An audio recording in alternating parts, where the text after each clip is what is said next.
Здравейте на всички в тази чудесна сряда. Вижте какво си намерих. Това е една икона в седмочислениците в София. Между другото, точно така го виждам Господ, когато съм в дълбока медитация. Исус, аз го виждам така. Така ми се представя на мене, така ми го носят ангелите от трона. А тази красива икона си я взех от Дивеевски манастир, душата на Русия. Сега ще ви кажа защо трябва да търсиме Господ и защо Господ е нашия Спасител.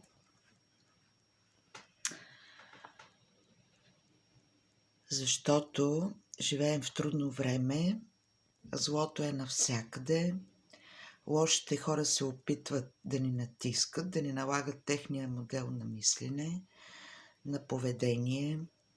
Те са се дали на грешното его, а грешното его е коренът на всяко страдание, всяко коравосърдечие. Егото е фрагментопсихе, наблюдаваш остатъка от самото себе си, от психологическа дистанция, но в същото време проникваш цялото. Разбирате ли какво става? Ние ставаме жертва на хора с болно его.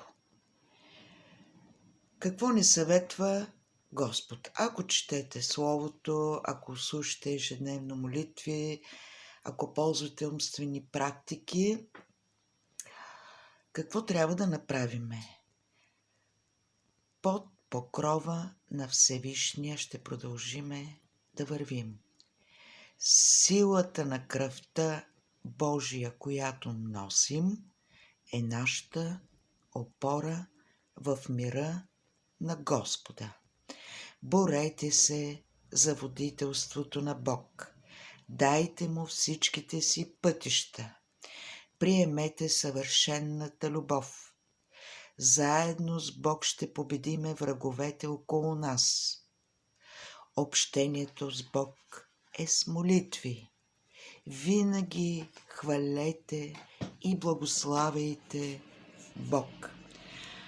А ако влизате по-често в наши църкви, ще слушате как отеца пее благословен наш владико, защото те знаят как да комуникират с него. Искайте духовност на своя път. В духа на Бога пребиваваме в любов и мастерство. Майстор. Пребивавайки в любовта на Бога, ние ще принесеме ценни дарове на Вселената и на земята Божия, на нашия живот и на това, което е до нас и на това, което е след нас. Ръководството, което ни е дал Бог, ето това. Казва се завет. Думата завет могат да я разшифроват всички зрели хора на тая земя, независимо дали са вярващи и невярващи, и може би най-накрая ще осъзнаят колко ни е нужен Бог в този отрязък от време. Освободете гнева си на Бог. Отдайте проблемите врага си. Оставете правосъдието на Бог. Неговите методи и способи са мистерия за нас. Това не ни е нужно. Той ще реши как да действа в този отрязък във време. Той е хазяина на времето и пространството. Какво ни дава православието? Всяка сутрин и вечер, при всички трудни обстоятелства в живота, при гняв, голям уплах, опасност, лош сън, е хубаво да четеме следната молитва. Христовия кръст, осветен заради целия свят, чрез благодатта и кръвта на нашия Господ Исус Христос, ни е даден за оръжие срещу всички наши видими и невидими грехове, в името на Отца и Сина и Светия Дух. Амин. А какво ни дава езотериката? Практиките, духовните практики. Сега ще ви кажа. Сега, дали ще ползвате медитация, дали ще ползвате акаш, пробвайте, което ви харесва. Няма забрани. Ако искате полето на вашата аура да бъде толкова пълно с любов, че те да я почувстват, значи хората, които са около вас, хората, с които контактувате, хората, които искате да ви чуят, какво трябва да направите? Трябва да се избавите от страха, съмнението, несигурността, неувереността, защото аурата ви ще бъде една педа над физическото ви тяло.